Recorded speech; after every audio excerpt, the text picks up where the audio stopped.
Hello, aspirants, and welcome back to our channel. Let's have the Hindu analysis dated 3rd November 2021. So, let's start today's discussion.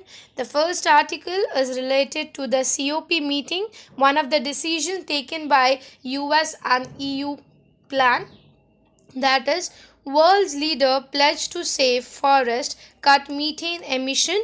90 countries like US EU plan at COP26, countries like India, Russia and China yet to sign up.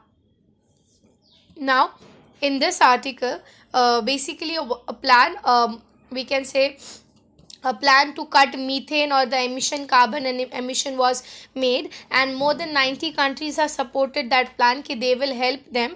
But whereas countries like China, Russia and India, who are the largest emitters of the world, are yet to sign up. उन्होंने अब तक इस project के लिए, ये plan के लिए अपना कंट्रीब्यूशन नहीं दिया कि हाँ हम भी इसका पार्ट बनेंगे लिए फ़िलहाल के लिए. So, leaders at COP26 Global Climate Conference in the Glasgow has pledged to stop the deforestation at the end of the decade and slash emission or greenhouse gas methane to help the climatic change.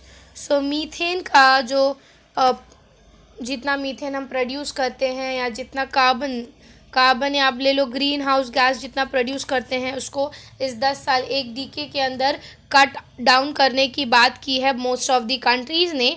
ये जो अगर major plan अगर देखेंगे तो इससे क्या होगा, इससे बेसिकली हमारा क्लाइमेट बचेगा. एंड सबसे पहला चीज़ उसमें जो बताया कि you have to reduce the use of fossil fuel. कहीं ना कहीं फॉसिल फ्यूल्स का यूज़ कम करेंगे. इन दैट सेंस हमारा रिजर्वायर्स भी बचा हुआ रहेगा. It can be reserve and you can use it afterwards. So nearly 90 countries have joined US EU led plan to slash the emission. इनका जो ईयर है दैट इज़ 2030 तक.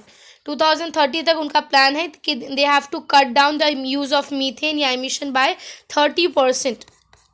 30% तक का एमिशन कम करने वाले हैं 2022 के लेवल के कंपैरिजन में. 2020 के लेवल में.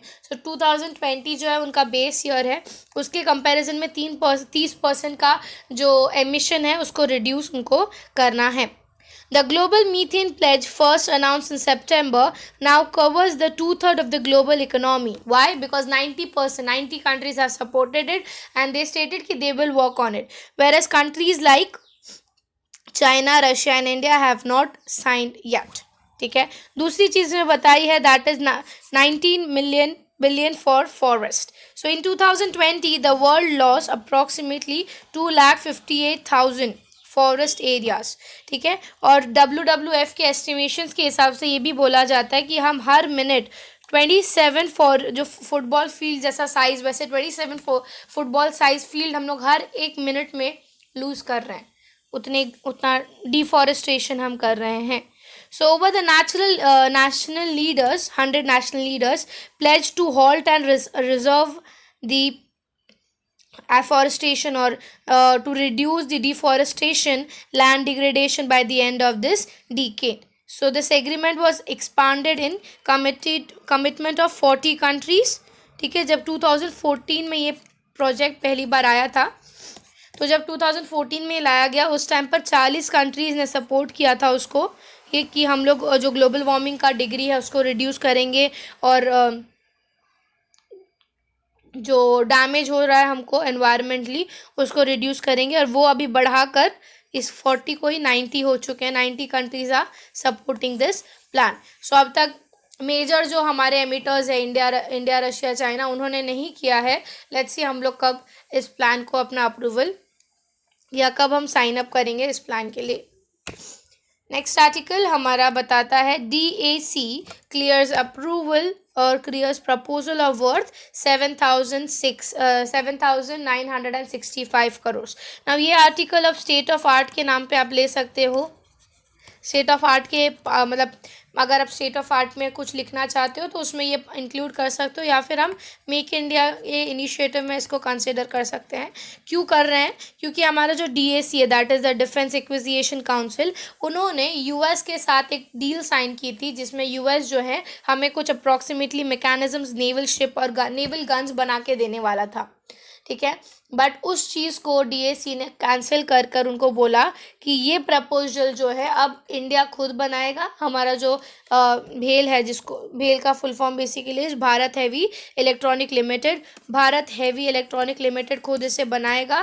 तो इसकी वजह से हम इसको स्टेट ऑफ आर्ट या फिर मेक इन इंडिया के इनिशिएटिव में ले रहे हैं। सो दैट उनका ये भी एस्टिमेशन है कि अगर हम इसको खुद से अपने कंट्री में बनाएंगे, हम अप्रॉक्सीमेटली 3000 करोड़ सेव कर रहे हैं।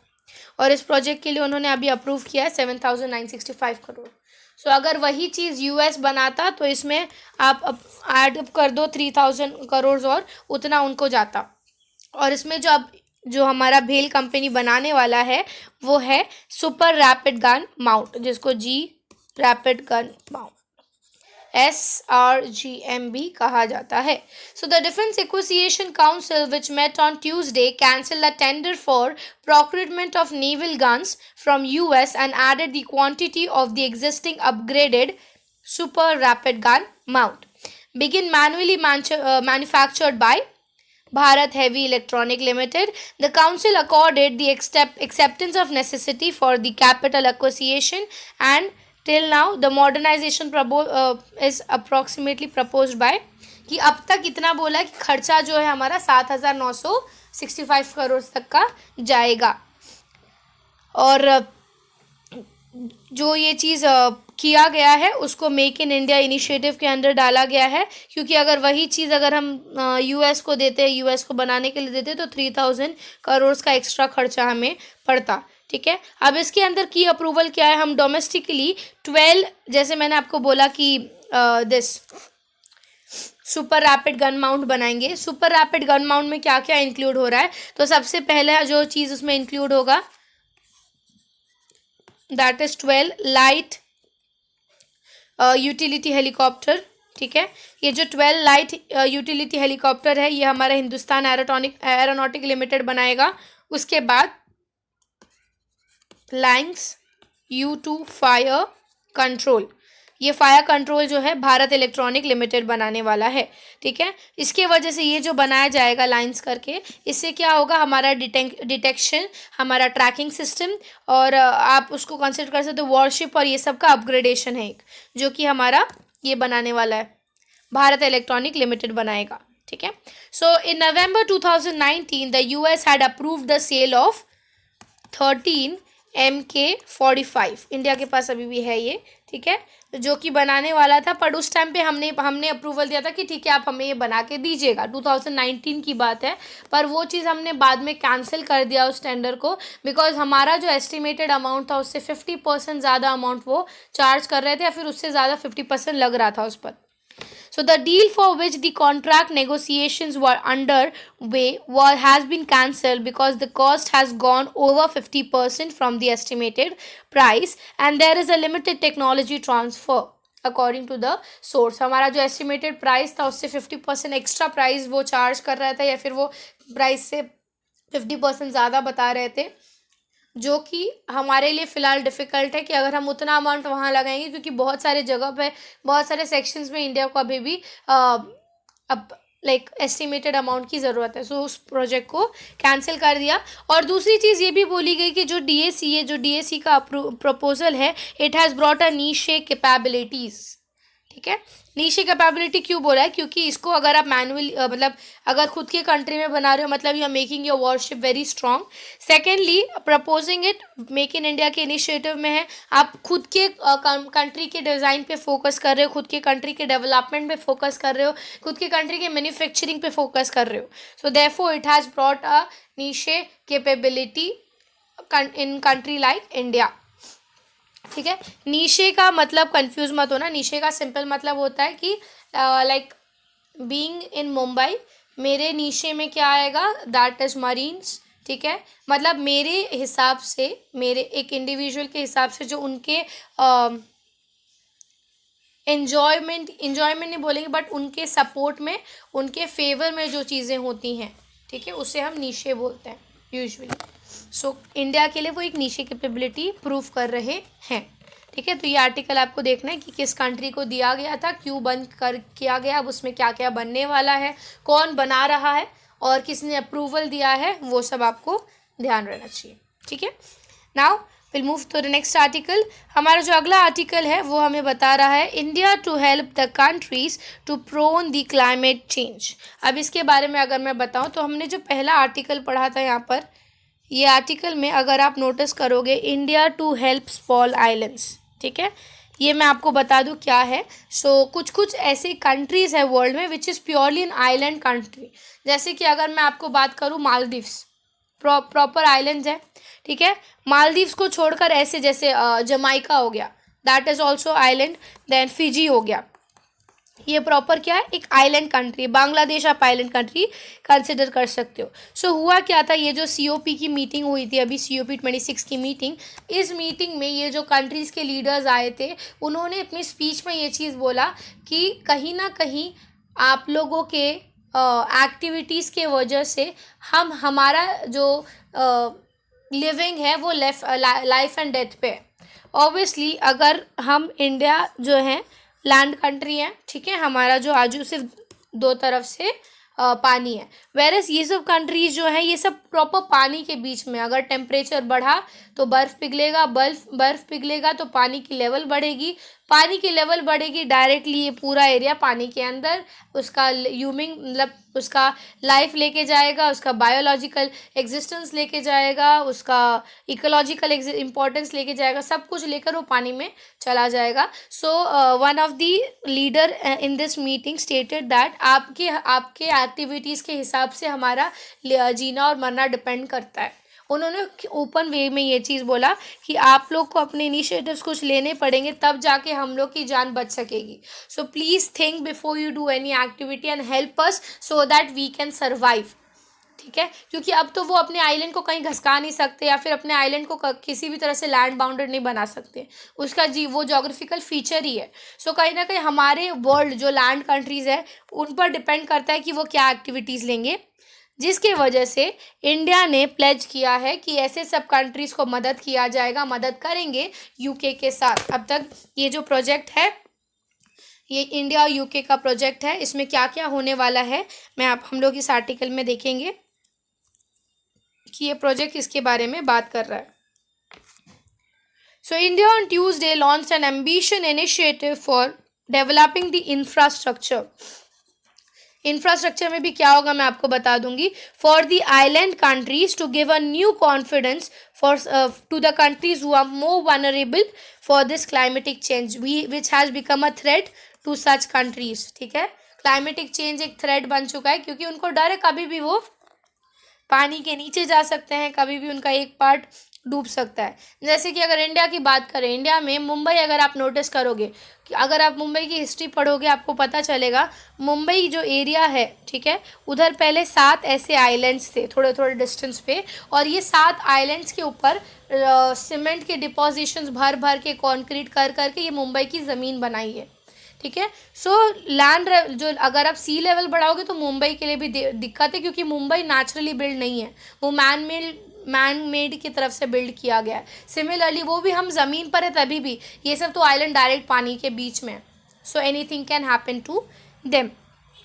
Mister Modi was joined by the British counterpart Mr. Boris Johnson on the second day of COP climate summit and launched the जिसको हम बोलते हैं IRIS इंफ्रास्ट्रक्चर रिसाइलेंट आइलैंड्स, ठीक है, island states, infrastructure resilient island states, इनके लिए जो एक इनिशिएटिव लिया है जिसमें कि मिस्टर जॉनसन भी थे और उनके साथ ऑस्ट्रेलिया के जो prime minister mister Scott Morrison वो भी थे with the UN secretary mister Antonio Guterres. ये चारों ने मिलकर ये इनिशिएटिव के लिए प्लान किया है एंड इंडिया ने मेन बोला कि हम आपको वैसा टेक्नोलॉजी वैसा इंफ्रास्ट्रक्चर प्रोवाइड करेंगे। Stating that small island developing states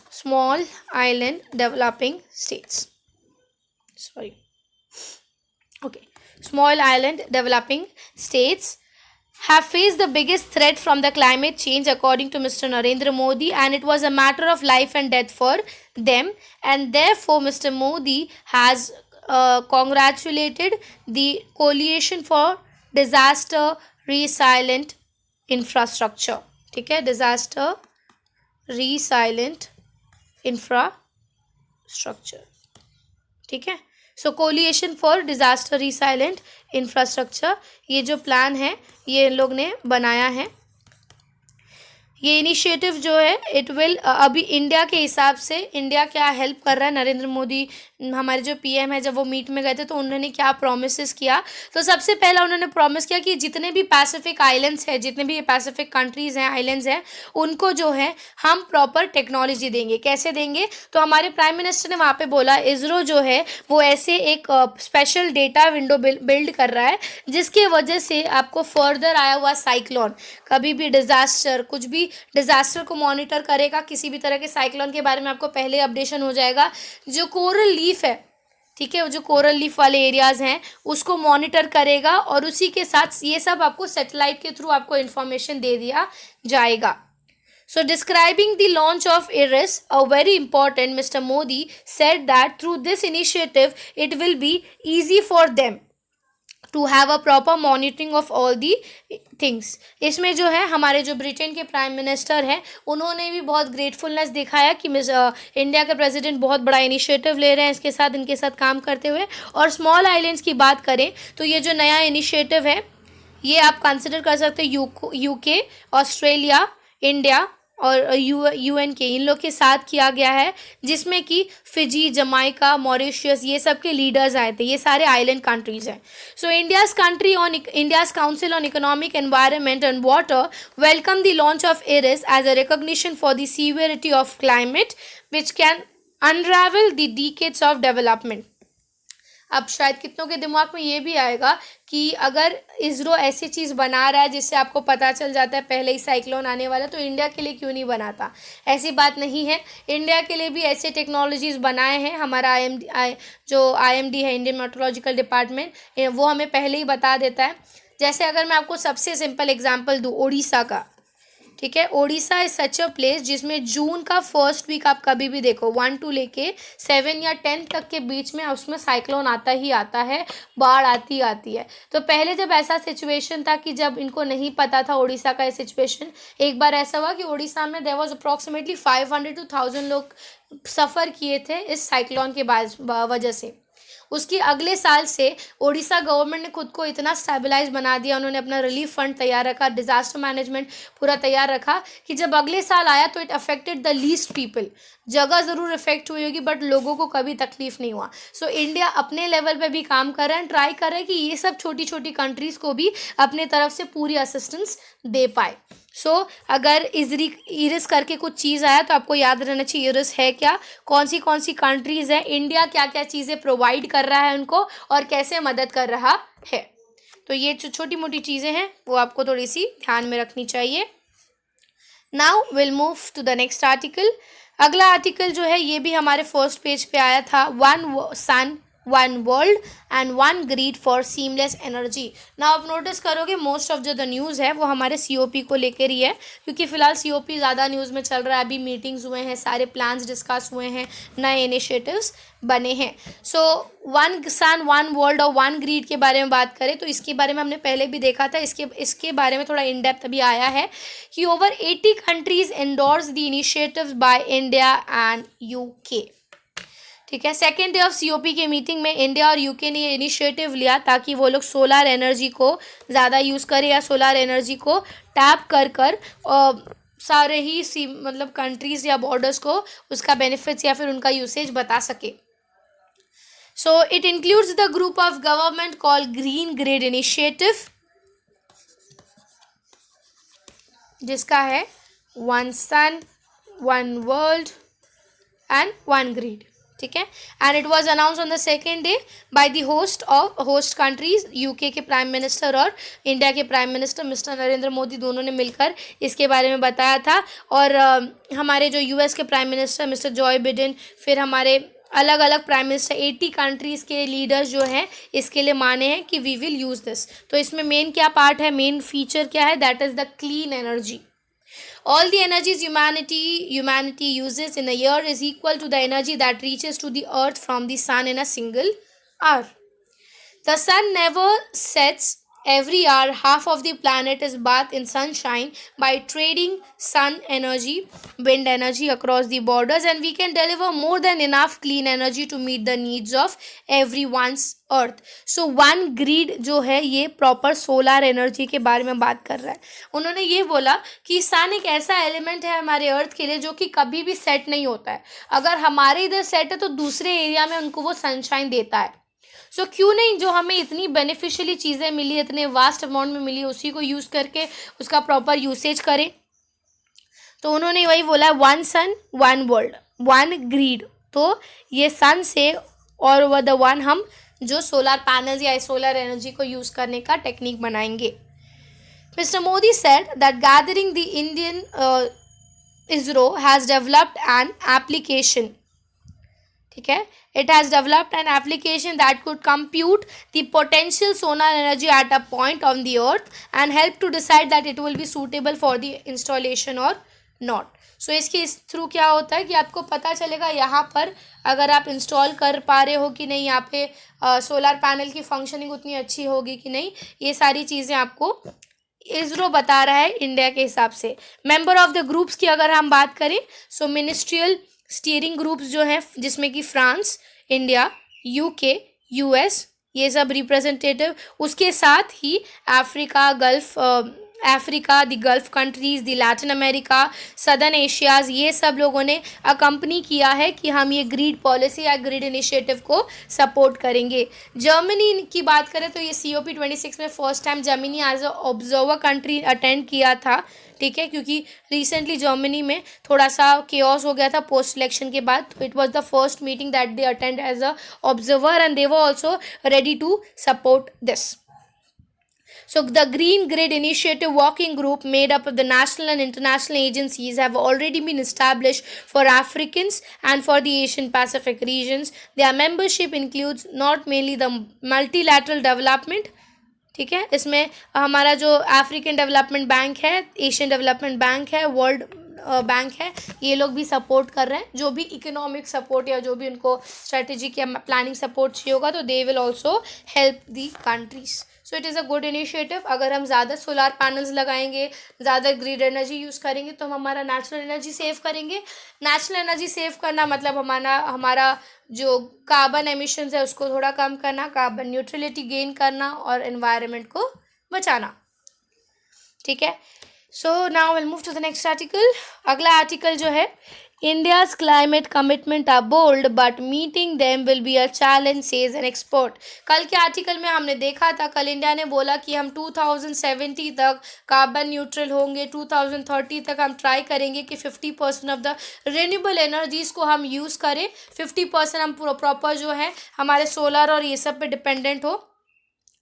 तो एक्सपर्ट्स का ये बोलना है कि ये जो चैलेंज, ये जो कमिटमेंट दिया है बहुत स्ट्रॉन्ग है, बहुत अच्छा है, बट उसको अचीव करना मुश्किल है, कहीं ना कहीं डिपेंड कर रहा है. क्योंकि इंडिया से जब इस चीज़ के बारे में बात हुई थी, सो इंडिया ने प्रॉपर ये नहीं बताया कि कैसे करेंगे, बट उन्होंने बोला हम ये सब इनिशिएटिव्स लेने वाले हैं, जिसकी वजह से एक्सपर्ट्स का ये बोलना है. The scenario will become clear only when the country spell out its plans to go about achieving its target. India ने अभी तक बताया नहीं कि क्या क्या करेंगे वो लोग, सिर्फ अपने एम्स बता दे कि हम ऐसा करने वाले हैं. ठीक है, जैसे मैं बोल दूं कि मेरे को 90% आएगा ही आएगा, बट मैंने ये नहीं बताया कि मैं किस तरीके से 90% लाने की पढ़ाई करूँगी. सो समहाउ इंडिया का सिचुएशन भी वही है.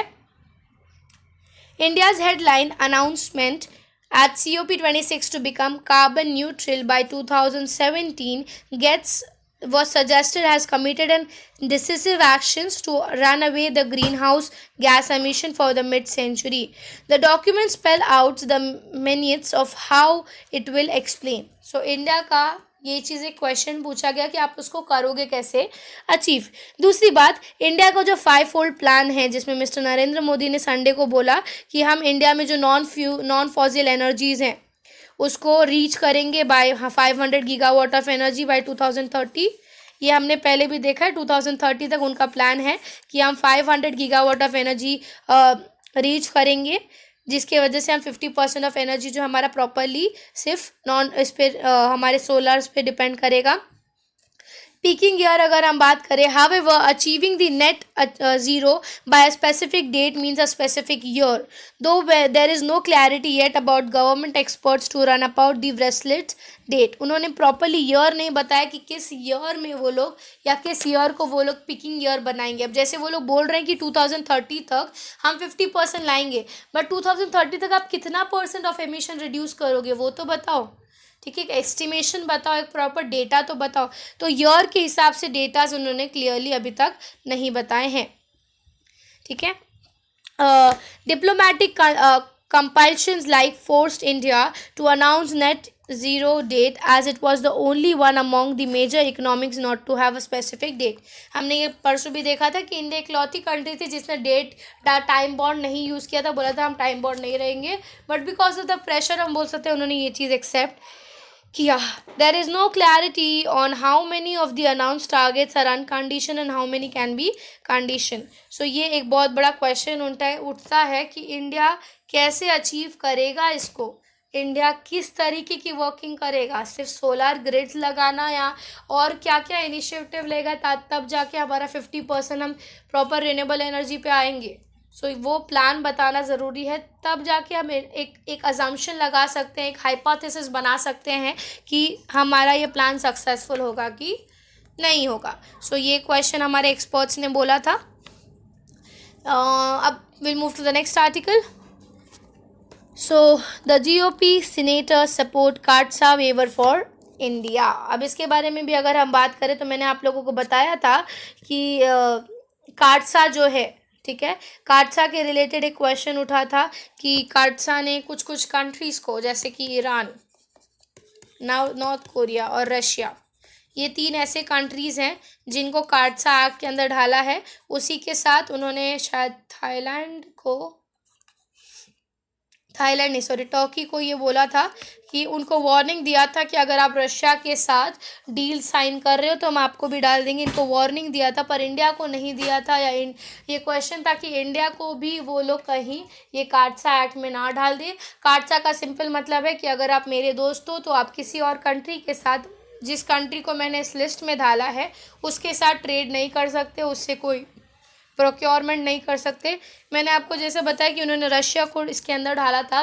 रिसेंटली दिसंबर में ये बोला जा रहा है कि इंडिया को रशिया जो है S-400 का जो प्रोक्योरमेंट होने वाला है, जिसकी वजह से क्वेश्चन उठा था कि इंडिया को भी कहीं वो लोग इसमें ना डाल दे। फिर दूसरी चीज़ ये भी बोली थी क्या इंडिया को उससे छोड़ देंगे वेवर फॉर इंडिया। सो इसके रिलेटेड ये आर्टिकल आया है कि they are bringing little changes in the we can say methods, या फिर अपने जो एक्ट है उसमें थोड़े चेंजेस लाने की बात की गई है। So the amendment seeks to make it harder for the government to impose sanctions on the Quad members. Obviously ये क्वेश्चन था कि इंडिया आपका क्वाड मेंबर है, आप उस पर कैसे कर सकते हो। दूसरी चीज़, इंडिया ने हमेशा से बोला we follow the non alignment movement, तो ये क्वेश्चन था कि अब हम करें तो करें क्या। और जो ये नया अमेंडमेंट आया है इसके बारे में अगर आप डायरेक्टली पढ़ोगे आपको पता चलेगा, वो सिंपल सेंटेंसेस ये बोलते हैं कि आप किसी को भी काटसा के अंदर डायरेक्ट नहीं डाल सकते छोटी छोटी चीज़ों पे, and specially when it comes to quad countries को उसकी लिस्ट में डालना is little difficult for US।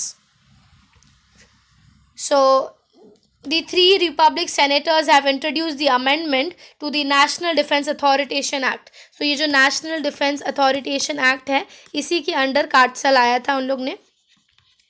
Annual budget के अंदर ये अमेंडमेंट लाया गया है।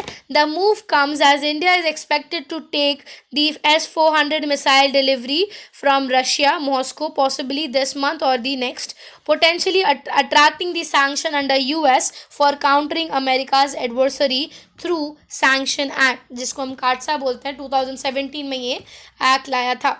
सो अब जो नया लेजिस्लेशन, जो नया अमेंडमेंट बनाया है, उस अमेंडमेंट के हिसाब से ये चीज़ बताया जाता है कि किसी भी अगर कोई कंट्री ने ऐसे स्मॉल मतलब सिंपल ऐसे प्रोक्योरमेंट्स लिया, आप उसको डायरेक्टली काटसा में नहीं डाल सकते। सो ये अमेंडमेंट जो है ये एक रिपब्लिक सेनेटर टेड क्रूज ने लाया था बिल डिस्कशन के लिए। if the amendment goes through, its certifications requirement will be in effect for 10 साल. अगर कल से आ रहा है तो कल से अगले 10 साल तक ये amendment follow किया जाएगा. While it is not certain that the amendment will pass, its introduction is one of the several recent signals for US lawmakers. थोड़ा सा मुश्किल है क्योंकि ये चीज़ भी बोला है कि बहुत गलत टाइम पे, रॉन्ग टाइम पर ये चीज़ लाया गया है. क्यों रॉन्ग टाइम पे लाया गया है? क्योंकि अभी के टाइम पर इम्पोजिशंस रोकना, क्योंकि कुछ कुछ कंट्रीज़ पे जॉय बिडेन के एडमिनिस्ट्रेशन के टाइम पे वो लोगों ने कुछ इम्पोजिशंस किए हैं. अब उनके अंडर ही आप ये चेंजेस ला रहे हो तो वो कंट्रीज़ फिर क्वेश्चन करेंगे कि हमारे साथ किया है, दूसरों कंट्री के साथ क्यों नहीं किया. तो ये चीज़ बोला है कि there is a wrong time for it. आपने बहुत ही गलत टाइम पे ये लाया गया है. So the latest legislation called, इसको ये जो नया चेंज आया है उसको उन्होंने बोला है क्रूशियल एक्ट 2021. क्रूशियल का फुल फॉर्म है circumspectively reducing the unintended consequences 15 impairing alliances and the leadership act. ठीक है, जिसमें कि US president to satisfy to appropriate congressional committees Quad members partner countries not cooperating on security matters critical to US prior to applying the CAATSA sanctions on the entity from the country. So इसमें कैसे कि आप CAATSA की countries के ऊपर से country के ऊपर डायरेक्ट ये सैंक्शन नहीं लगा सकते, CAATSA का सैंक्शन नहीं लगा सकते. तो ये चेंजेस अगर वो लाए भी वो इंडिया के लिए बेनिफिशियल है. ठीक है, क्योंकि इंडिया को वो डर थोड़ा सा हट जाएगा कि हम लोग को अंदर डालेंगे कि नहीं डालेंगे. सो अगर ये चेंज आया तो it is good for India के लिए एक सपोर्टिव हैंड हो जाएगा वो.